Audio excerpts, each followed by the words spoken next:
کالی حویلی کا بھیانک راز، ایک انتہائی خوفناک، سنسنیخیز اور دل کو دہلا دینے والی کہانی۔ بچے اس کہانی سے دور رہیں۔ رات کی سیاہی ہر طرف چھا چکی تھی۔ آسمان پر کالے بادل چھائے ہوئے تھے اور کہیں دور بجلی چمک رہی تھی۔ احمد، اس کے 3 دوست ساجد، بلال اور فراز ایک پرانی خستہ حال کار میں سفر کر رہے تھے۔ ان کا ارادہ ایک مہم جوئی پر جانے کا تھا۔ ان سب نے بہت سنا تھا کہ کالی حویلی نامی ایک جگہ ہے جہاں آج تک جو بھی گیا واپس نہیں آیا۔ یہ سب بکواس ہے، بھوت پریت کچھ نہیں ہوتے، احمد نے ہنستے ہوئے کہا۔ ہاں، مگر یہ بات طے ہے کہ جو وہاں گیا وہ کبھی واپس نہیں آیا، بلال نے سنجیدگی سے جواب دیا۔ رات کے اندھیرے میں ان کی گاڑی سنسان سڑک پر دوڑ رہی تھی۔ سڑک کے کنارے سوکھے درخت یوں کھڑے تھے جیسے کوئی سایہ دار مخلوق ان کی راہ دیکھ رہی ہو۔ اچانک کار کے انجن نے گڑگڑانا شروع کر دیا اور ایک جھٹکے سے بند ہو گئی۔ یہ کیا ہوا؟ ساجد نے گھبرا کر کہا۔ شاید انجن گرم ہو گیا ہے، میں دیکھتا ہوں۔ احمد نے گاڑی سے باہر نکل کر بونٹ کھولا۔ جیسے ہی اس نے بونٹ اوپر کیا، ایک سرد ہوا کا جھونکا آیا اور درختوں کی شاخیں خوفناک انداز میں ہلنے لگی۔ فضا میں ایک عجیب سی سرگوشی گونجنے لگی، جیسے کوئی قریب ہی کھڑا ان کے نام پکار رہا ہو۔ گاڑی خراب ہو چکی تھی اور قریب کوئی مدد بھی نہیں تھی۔ اچانک بلال کی نظر ایک پرانی خستہ حال حویلی پر پڑی جو سڑک سے کچھ فاصلے پر واقع تھی۔ ہمیں وہاں جا کر دیکھنا چاہیے، شاید کوئی مدد مل جائے، بلال نے مشورہ دیا۔ حویلی کے اندر جانے کا راستہ ایک لوہے کے گیٹ سے گزرتا تھا جو زنگ آلود تھا اور ہلکی سی ہوا چلنے پر بھی خوفناک آوازیں نکال رہا تھا۔ جیسے ہی وہ لوگ اندر داخل ہوئے، گیٹ خود بخود بند ہو گیا۔ یہ خود کیسے بند ہو گیا؟ ساجد نے کانپتی آواز میں کہا۔ بس ہوا کا جھونکا ہوگا، احمد نے خود کو یقین دلانے کی کوشش کی، مگر دل ہی دل میں اسے بھی خوف محسوس ہو رہا تھا۔ حویلی بہت بڑی تھی مگر اندھیرے میں ڈوبی ہوئی۔ دیواروں پر پرانی تصویریں لٹکی ہوئی تھی جن پر جالے پڑے تھے۔ ایک بڑی سی چوبی سیڑھی اوپر کی طرف جا رہی تھی اور نیچے ایک وسیع ہال تھا جس میں پرانے فرنیچر کے ٹوٹے پھوٹے ٹکڑے بکھرے ہوئے تھے۔ جیسے ہی وہ لوگ اندر داخل ہوئے، اچانک ہال کے ایک کونے میں سسراہٹ کی آواز آئی۔ کون ہے وہاں؟ احمد نے زور سے پوچھا مگر کوئی جواب نہ آیا۔ اچانک دیوار پر لٹکی ہوئی ایک تصویر خود بخود زمین پر گر گئی۔ چاروں دوست چونک گئے۔ یہ جگہ کچھ عجیب ہے، بلال نے آہستہ سے کہا۔ اتنے میں فراز نے اوپر کی طرف دیکھا اور اس کا چہرہ خوف سے سفید ہو گیا۔ وہ دیکھو، اس نے لرزتی آواز میں کہا۔ سب نے اوپر کی طرف دیکھا اور ان کی آنکھیں خوف سے پھٹی رہ گئی۔ سیڑھیوں پر ایک کالا سایہ کھڑا تھا جو دھیرے دھیرے نیچے آ رہا تھا۔ اس کی آنکھیں انگاروں کی طرح دہک رہی تھی اور اس کے جسم سے دھواں نکل رہا تھا۔ بھاگو! احمد نے چیخ کر کہا اور سب کے سب دوڑ پڑے۔ وہ حویلی کے دروازے کی طرف لپکے مگر جیسے ہی وہ دروازے کے قریب پہنچے، دروازہ ایک جھٹکے سے خود ہی بند ہو گیا۔ یہ سب کیا ہو رہا ہے؟ یہ ممکن نہیں، ساجد چلایا۔ اچانک حویلی کے اندر موجود پرانی گھڑی خود بخود چلنے لگی اور گھنٹیاں بجنے لگی۔ گاڑی کے کانٹے 12 پر رک گئے اور اس کے ساتھ ہی ایک خوفناک قہقہا گونجا۔ اب تم یہاں سے واپس نہیں جا سکتے، ایک سرگوشی نما آواز گونجی۔ اچانک ہر طرف اندھیرا چھا گیا، فرش لرزنے لگا اور دیواروں سے خون رسنے لگا۔ بلال نے ایک چراغ اٹھایا اور دیواروں پر لکھی ہوئی عبارت پڑھنے لگا۔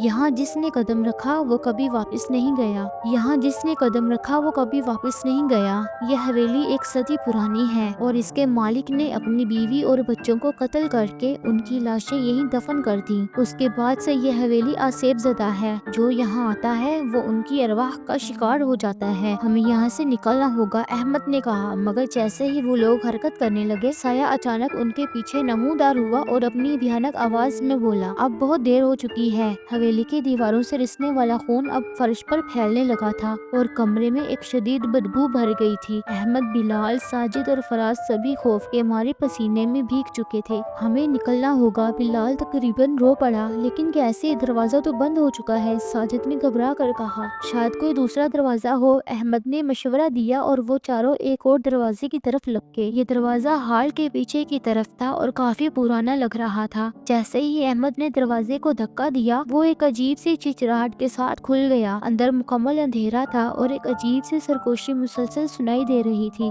بچ نہیں سکتے، بچ نہیں سکتے۔ اندر داخل ہوتے ہی ایک ٹھنڈی ہوا ان کے چہروں سے ٹکرائی، جیسے کسی نے ان کے گلے پر برف رکھ دی ہو۔ یہ جگہ اور بھی خطرناک لگ رہی تھی۔ فراز نے کپ کپاتی آواز میں کہا۔ کمرے میں ہر طرف پرانی کتابیں، جلی ہوئی موم بتیاں اور عجیب و غریب انسانی ہڈیاں بکھری ہوئی تھی۔ دیواروں پر پرانے دور کی تصویریں لگی ہوئی تھی، مگر ان تصویروں میں موجود چہرے دھندلے ہو چکے تھے، جیسے کسی نے انہیں مٹا دیا ہو۔ یہ کیا جگہ ہے؟ احمد نے زیر لب کہا۔ جیسے ہی بلال نے ایک پرانی کتاب اٹھائی، اچانک زمین ہلنے لگی اور دیواروں پر موجود تصویریں آہستہ آہستہ حرکت کرنے لگی۔ ایک تصویر میں موجود عورت اچانک احمد کی طرف دیکھنے لگی۔ اچانک کمرے میں رکھی ہوئی ایک پرانی کرسی خود بخود ہلنے لگی اور اس پر ایک سائے کی شکل بنتی گئی۔ وہ ایک بوڑھا شخص تھا جس کی آنکھوں میں روشنی نہیں تھی اور اس کا چہرہ سیاہ دھوئیں میں لپٹا ہوا تھا۔ کون ہو تم؟ احمد نے ہمت کر کے پوچھا۔ بوڑھا شخص بولا نہیں، بس اپنی جگہ سے اٹھا اور ان کی طرف بڑھنے لگا۔ جیسے ہی وہ قریب آیا، ایک زوردار دھماکہ ہوا اور کمرے کے دروازے خود بخود بند ہو گئے۔ چاروں دوست خوف سے کانپ رہے تھے۔ اچانک دیواروں پر موجود پرانی اینٹیں گرنے لگی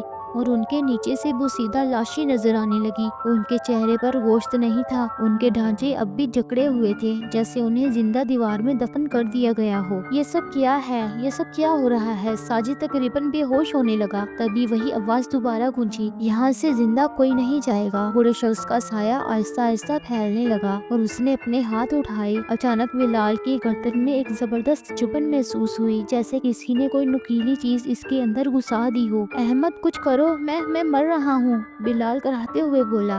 احمد نے جلدی سے ایک قریب پڑی ہوئی لکڑی اٹھائی اور بوڑھے شخص کے سائے پر مار دی، مگر جیسے ہی وہ لکڑی سائے کے اندر داخل ہوئی، وہ لکڑی خود بخود راکھ میں بدل گئی۔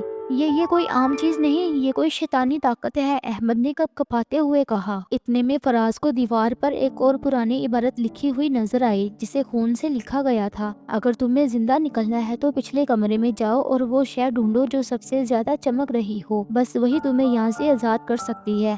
پچھلا کمرہ؟ ساجد نے گھبرا کر کہا۔ ہاں، شاید وہی جس سے ہم آئے تھے، احمد نے کہا، لیکن جیسے ہی انہوں نے پلٹ کر دیکھا، وہ کمرہ غائب ہو چکا تھا۔ اب ان کے سامنے ایک اور دروازہ تھا جو پہلے وہاں موجود نہیں تھا۔ اس دروازے کے پیچھے کیا تھا، یہ کوئی نہیں جانتا تھا۔ حویلی کی دیواروں سے گرتی اینٹیں، زمین پر بکھری ہڈیاں اور بھیانک سرگوشیاں ہر لمحہ دہشت میں اضافہ کر رہی تھی۔ احمد، بلال، ساجد اور فراز اپنی زندگی کے سب سے خوفناک لمحے گزار رہے تھے۔ ان کے سامنے جو نیا دروازہ نمودار ہوا تھا، وہ آہستہ آہستہ خود بخود کھلنے لگا۔ اندر مکمل اندھیرا تھا، مگر جیسے ہی انہوں نے اندر قدم رکھا، دیواروں پر جلتی ہوئی مشالیں خود بخود روشن ہونے لگی۔ یہ ایک تنگ اور لمبی راہداری تھی، جس کے دونوں طرف انسانی کھوپڑیاں ترتیب سے رکھی ہوئی تھی۔ راہداری کی آخر میں ایک بڑی سی میز پڑی تھی، جس پر ایک چمکدار چیز رکھی ہوئی تھی، ایک قدیم لوہے کی چابی۔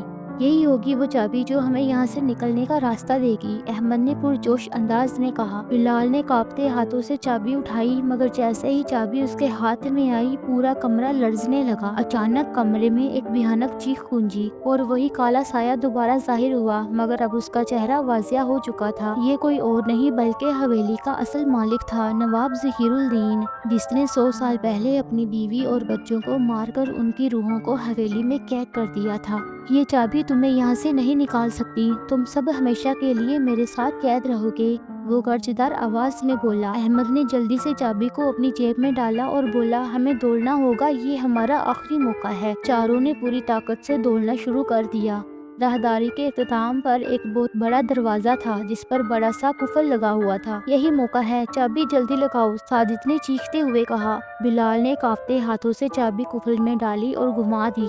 دروازہ ایک زوردار آواز کے ساتھ کھل گیا اور باہر کا منظر نظر آیا، چاندنی رات اور سڑک جہاں ان کی گاڑی کھڑی تھی، مگر جیسے ہی وہ دروازے سے نکلنے لگے، کالا سایہ ان کی طرف لپکا۔